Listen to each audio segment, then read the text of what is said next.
Nice. Circle Flex here, taking a look at Ethnic Calendar Day 17.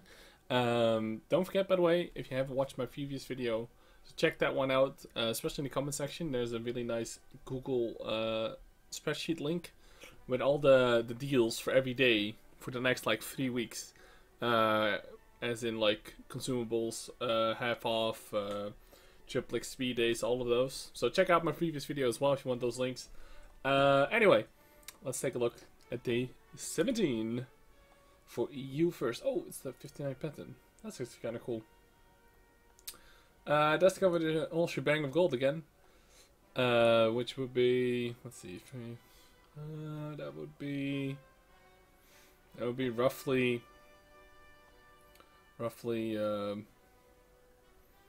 would be roughly like 16 euros or so of gold. Now you also get the garage slot, which is 300 gold or 150 gold if there's a sale. And of course you get the 59 patent. The 59 patent actually got buffed in the latest patch. Only in the gun. The stock pen is now 190. Which is a pretty big buff because I think before that it was not even 180. I think it was below that. Or maybe just about 180. The tank itself is actually okay. Like, it's okay. I can take a look at tanks.gg real quick so I can tell you guys the stats. If you just take a look here. So we got China, it's tier 8, 59 pattern.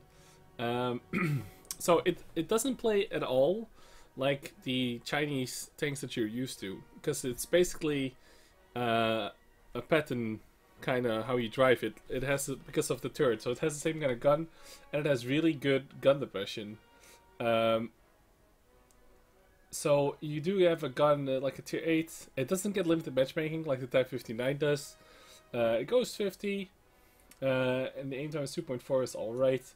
Rate of fire is okay, and the reload is 7.29. The pen, like I said, got buffed to 190. The problem is that the gold ammo is only 250, and because it's these tier 10s, it struggles a lot more there than some of the other premiums do. Because of that, because it's also heat, so that's not really good either. The DPM is like okay, 2k without any equipment yet. It has the same hull as the 59, the Type 59, and the hull in the Type 59 is actually quite good, but that's also kind of because it has limited matchmaking. This thing doesn't.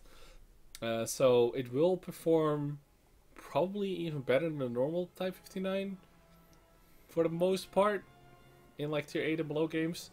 The problem is that you have the patent turret, which is not very good compared to the normal Type 59 turret. And it's also rather large, and it has like the huge tumor on the like all the patent tanks do basically, or the tier 10 does anyway. So the gun is really nice for shooting like on the move and all that stuff, and with the increase in pen, it's quite alright. 370 fuel range is like okay, because you can put like a pretty good crew in it because it is a premium tank. So the tank, I kinda recommend it. Kinda. I feel like after the buffs to the T44 free, it actually got a buff to -5 gun depression instead of -3, which makes it a whole lot less awkward. But these tanks could almost not be more separate, like more further apart from each other, because the guns are just crazy different. On one hand, you have a long reload, high alpha, but only 175 gun that's not very accurate, and on this side you have the 2.4 aiming time, very little bloom on the gun whilst moving and stuff like that. Dispersion is still a little bit high at 0.36, don't get me wrong, but it just feels completely different. But I'm not sure after the buffs of the D40 for free if this is really what you should get right now. I'd almost say get the T40 for free, and that's something I would never have said if it wasn't for the buff to -5. So we can compare it to that tier 8, so we can see the stats side by side here. Hopefully these are updated as well. So it has better DPM and reload time and all of that stuff. The hull armor is actually better, because this is the Type 59 hull, whereas the T44 free hull is only 90. But the turret armor is way worse. And because the T44 gets now -5 gun depression, which is the same as the T62A I think IS-3. So there's a lot of things with -5. So you're kind of used to that. But because it now gets -5, it can better work with hills, and in such a way that it actually gets a little bit better armor now because it's fighting at better angles on sloped surfaces. So as you can see, the gun elevation and depression is like 9, whereas it's 5 on the other one. So 9 gun depression is you will never see that on any other Chinese tank basically. Maybe some lower tier stuff, but like the tier 8 and higher for sure doesn't get anywhere near this. This is also kind of a thing that's not really nice to have.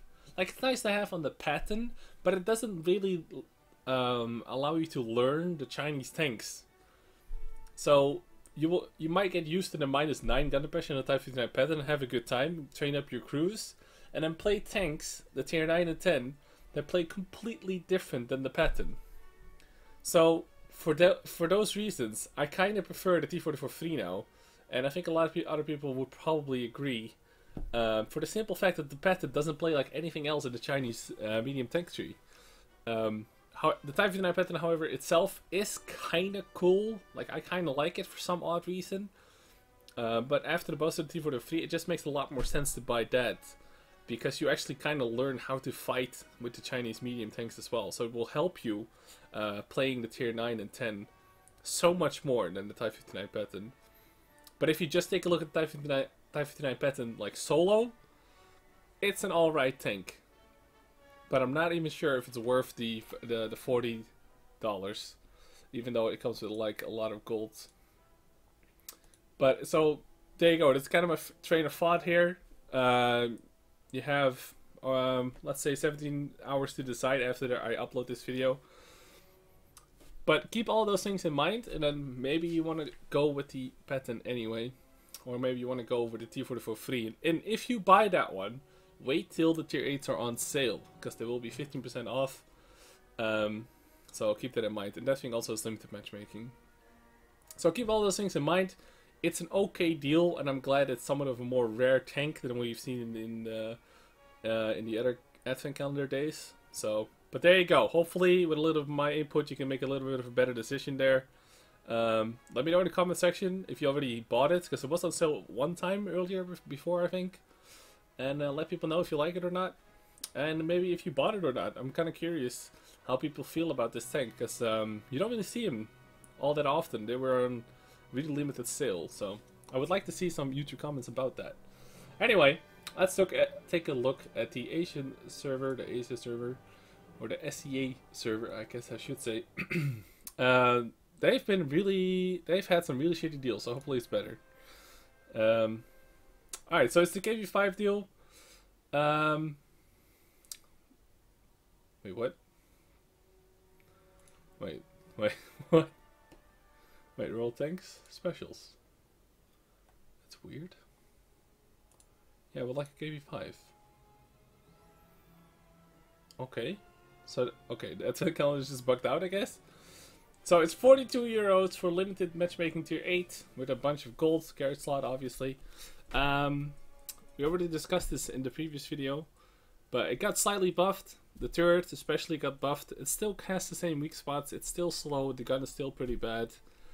And it kind of has the whole talk to factor going on. Is that like, if you play it in like a group, you know, just to have some fun, you know, there's nothing like a KV5 really. But that is not really good enough of a reason to throw down this amount of money, especially because of the sales happening to the regular tier 8s. Just about anything else you buy of the Russian heavies is going to be a better choice if you're actually looking to like improve your account. Like buying a Churchill 3 at half off during the Christmas days. There's a couple of days. I think Asia is going to get those days as well, but EU is getting those days. Where the tier 5 and below is 50% off. You can buy a Churchill 3 so cheaply, and it will help your crew so much more than the KV5 ever will.